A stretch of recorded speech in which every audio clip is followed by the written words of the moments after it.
Seas Ministries.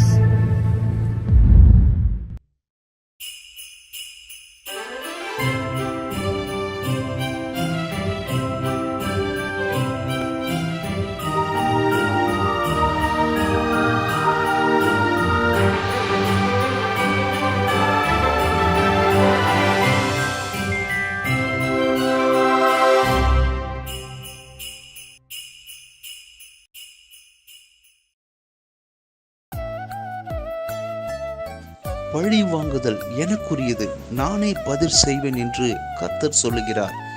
எபிரேயர் 10:30.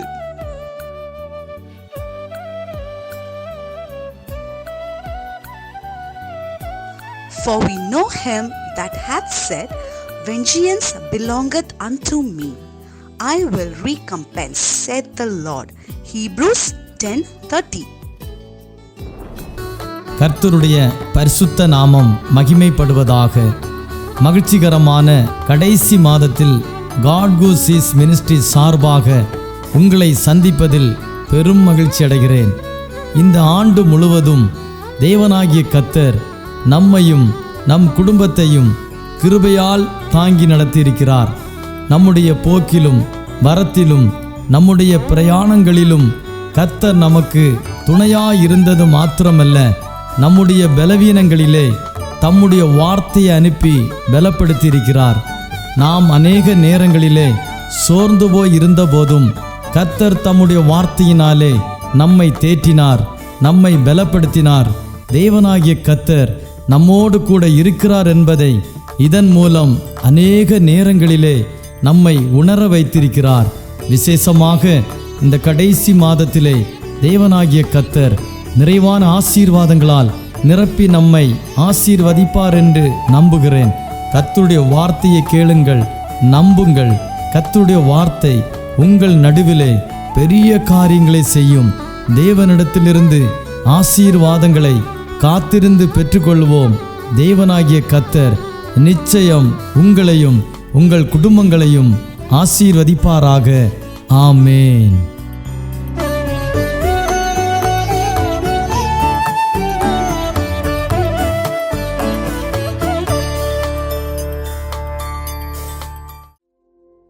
ஆண்டவரும் அருமரட்சகருமாகிய இயேசு கிறிஸ்துவின் விலையேறப்பெற்ற நாமத்தினாலே உங்கள் யாவருக்கும் இந்த காலை நேரத்தில் அன்பின் வாழ்த்துக்கள். தொடர்ந்து ஒவ்வொரு நாளும் ஆண்டோடைய வார்த்தையை கேட்டு பயன் பெற்று வருகிறோம். ஆண்டோடைய நாமத்திற்கு மகிமை உண்டாவதாக. இன்றைய தினமும் வேதத்திலிருந்து ஒரு பகுதியை வாசித்து கர்த்தருடைய வார்த்தைக்கு நேராய் கடந்து போகலாம். சங்கீதத்துடைய புத்தகம் 62வது சங்கீதம், அதனுடைய 5வது வசனம் இப்படியாய் சொல்லுகிறது: என் ஆத்துமாவே தேவனை நோக்கி அமர்ந்திரு, நான் நம்புகிறது அவராலே வரும். நான் நம்புகிறது அவராலே வரும். எனக்கு அருமையான தேவனுடைய பிள்ளைகளே, இந்த 62வது சங்கீதம் ஏறக்குறைய 12 வசனங்கள் அதிலே இருக்கிறது. இந்த 12 வசனங்களையும் 3 பிரிவுகளாக பிரித்து நாம் தியானிக்க முடியும். 3 பிரிவுகளாய் பிரித்து தியானிக்கும் போது இந்த சங்கீதத்துடைய தலைப்பு இப்படியாய் சொல்லுகிறது: நம்பிக்கையிலே காத்திருக்கிறது. நம்பிக்கையிலே காத்திருக்கிற என்றதான் ஒரு தலைப்பிலே இந்த சங்கீதம் எழுதப்பட்டிருக்கிறது என்பதை அறிகிறோம். ஏற்கனவே நான் சொன்னது போல இந்த சங்கீதத்தை 3 பிரிவுகளாக பிரித்து நாம் தியானிப்பது நமக்கு மிகுந்த பலனாய் இருக்கும் என்பதை அறிந்திருக்கிறேன்.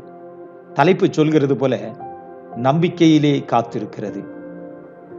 தொடர்ந்து அதனுடைய 1வது வசனத்திலிருந்து 4வது வசனம் முடிய தாவீது விசுவாசத்தில் காத்திருப்பதை குறித்தும், 5வது வசனத்திலிருந்து 8வது வசனம் முடிய அவனுடைய எதிர்பார்ப்பு எல்லாம் தேவனிடத்தில் மாத்திரமே இருக்கிறது என்பதை குறித்தும், 9வது வசனத்திலிருந்து 12வது வசனம் வரை நாம் வாசிக்கும் போது இந்த மாயமான மனிதர்கள், இந்த மாயமான உலகத்தில் நம்பிக்கையை வைக்காதபடி கர்த்தர் பேரில் நம்பிக்கை வைத்திருக்கிற ஒரு தாவீதையும் நாம் இங்கே பார்க்கிறோம். மறுபடியும் நான் சொல்லுகிறேன், 3 பிரிவுகளாய் நாம் பிரித்தோம் அல்லவா? 1, தாவீது விசுவாசத்தில் காத்திருப்பதையும், 2, அவனுடைய எதிர்பார்ப்பெல்லாம் தேவனிடத்தில் மாத்திரமே இருக்கிறது என்பதையும், 3 எந்த மனுஷன் மேல் இல்லை என்பதையும் அங்கே அவன் சுட்டி காட்டுகிறதை பார்க்கிறோம். அல்லேலூயா.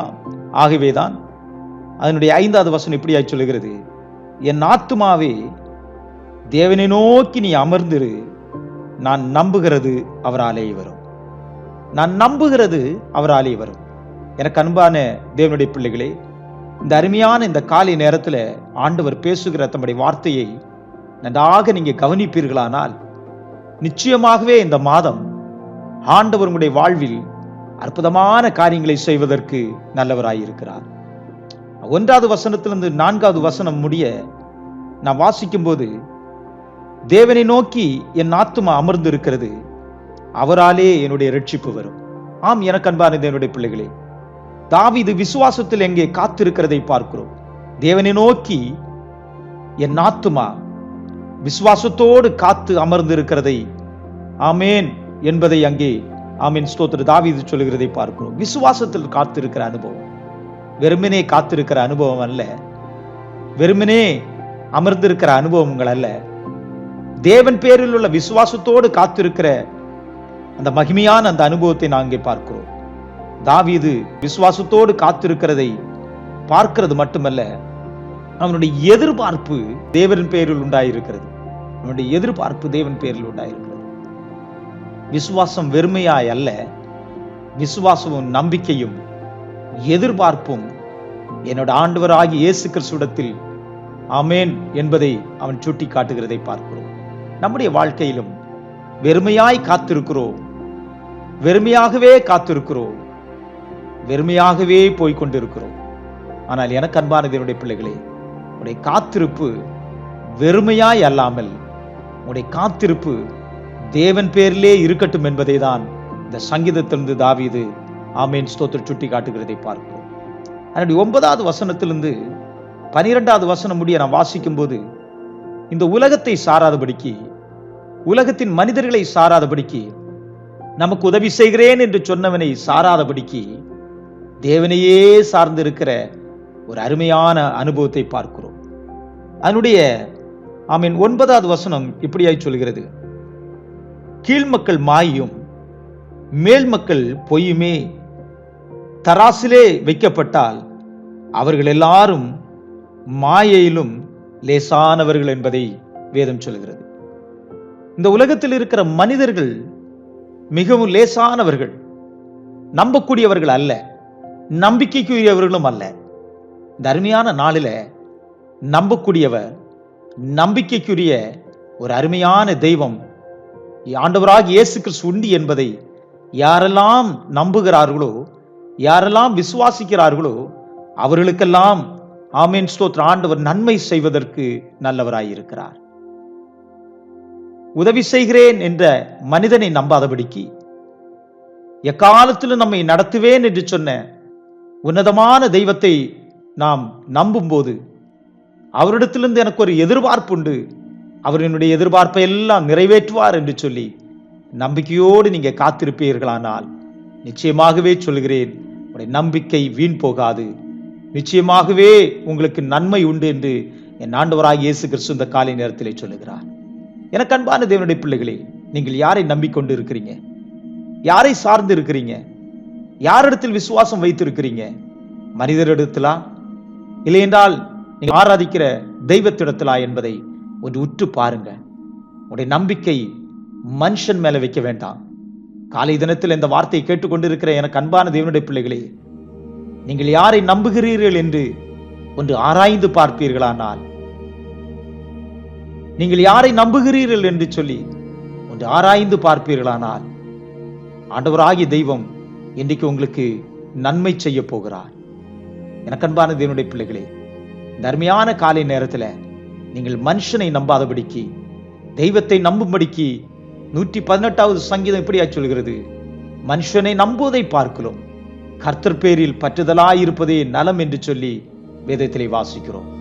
மனுஷனை நம்புவதை விட்டுவிட்டு, மனுஷனை எதிர்பார்ப்பதை விட்டுவிட்டு, உதவி செய்கிறேன் என்று சொன்னவர்களை விட்டுவிட்டு, ஆமேன் உன்னதமான தெய்வமாகிய ஆண்டவராகிய இயேசு கிறிஸ்துவை நீங்கள் நம்ப, நீங்கள் எதிர்பார்க்க காத்திருக்க முயற்சிப்பீர்களானால் இந்த அருமையான காலை நேரத்தில் கர்த்தர் பெரிய காரியங்களை உங்களுக்கு செய்ய போகிறார். மனிதர்களை நம்பி பிசினஸ் ஆரம்பிச்சு தோல்வியை கண்டிருக்கிறீங்க அல்லவா? மனுஷனை நம்பி சில காரியங்களை நீங்கள் செய்வதற்கு எத்தனித்து ஆமீன் படுதோல்வியை சந்திச்சிருக்கிறீங்கள் அல்லவா?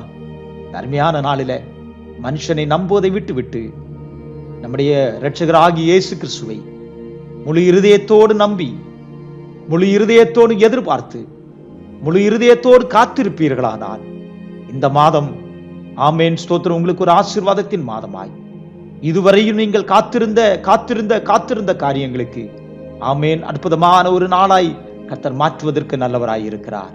எனக்கு அன்பான தேவனுடைய பிள்ளைகளே, நீங்கள் அதிகமாய் மனுஷனை சார்ந்திருக்கிறீர்கள் என்பதை அறிகிறேன்.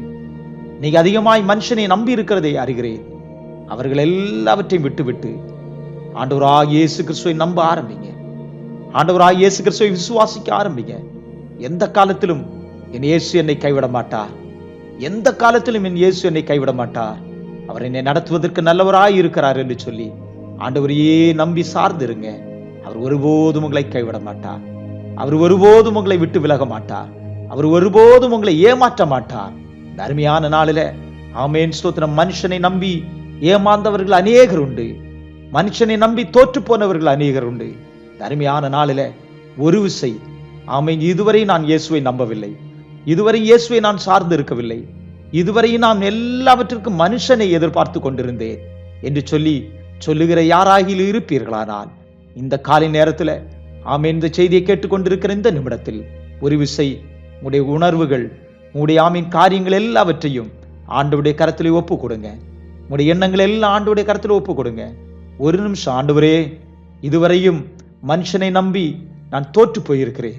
இனி இந்த காலை நேரத்திலிருந்து உண்மையே நம்பி வாழ நான் ஆசைப்படுகிறேன் என்று சொல்லி விசுவாசத்தோடு காத்திருக்க ஆமேன் ஸ்தோத்திரம் உங்களை ஒப்பு கொடுப்பீர்களானால் கர்த்தர் பெரிய மாற்றத்தை உங்களுடைய வாழ்விலே கர்த்தர் கொண்டு வருவார். கர்த்தர் உங்களுடைய வாழ்விலே பெரிய மாற்றத்தை கொண்டு வருவார். ஒப்பு கொடுப்போமா? கர்த்தர் தாமே இந்த வார்த்தையின் மூலம் நம்மை ஆசீர்வதிப்பாராக. ஆமேன். ஜெபிப்போமா? கிருபை நிறைந்த பரலோகத்தின் பிதாவே, இந்த அருமையான காலை நேரத்திற்காக ஸ்தோத்திரம் ஆண்டவரே. இந்த அருமையான நாளிலும் ஆமேன் மனுஷனை நம்பி தோற்று போனவர்கள் உண்டு ஆண்டவரே. இந்த செய்தியை கேட்டுக்கொண்டிருக்கிறவர்கள் மனுஷனை சார்ந்து, மனுஷனை நம்பி, மனுஷன் எனக்கு உதவி செய்வான் என்று சொல்லி ஆமேன் தோற்று போனவர்கள் அநேகர் உண்டு. அவருடைய தோல்விகளை எல்லாம் மாற்றி கர்த்தர் அவர்களை இரட்டத்தனையாய் ஆசீர்வதிக்கும்படியாய் ஜெபிக்கிறேன் ஐயா. உம்மையே நம்பி ஒப்பு கொடுத்த தேவ பிள்ளைகளை இந்த மாதத்தில் இரட்டத்தனையாய் ஆசீர்வதிக்கும்படியாய் ஜெபிக்கிறேன். அவர்களை ஆசீர்வதிக்கிறேன், வாழ்த்துகிறேன். இவர்களுக்கு வந்த தோல்விகள், அவமானங்கள், நிந்தைகள் சகலத்திலிருந்து கர்த்தர் தாமே விடுதலையாக்கும்படியாய் ஜெபிக்கிறேன் ஐயா. தொடர்ந்து பெரிய காரியங்களை செய்யுங்க. இயேசு கிறிஸ்துவின் விலையேறப்பெற்ற நாமத்தில் கெஞ்சி மன்றாடுகிறோம் நல்ல பிதாவே. ஆமேன், ஆமேன், ஆமேன்.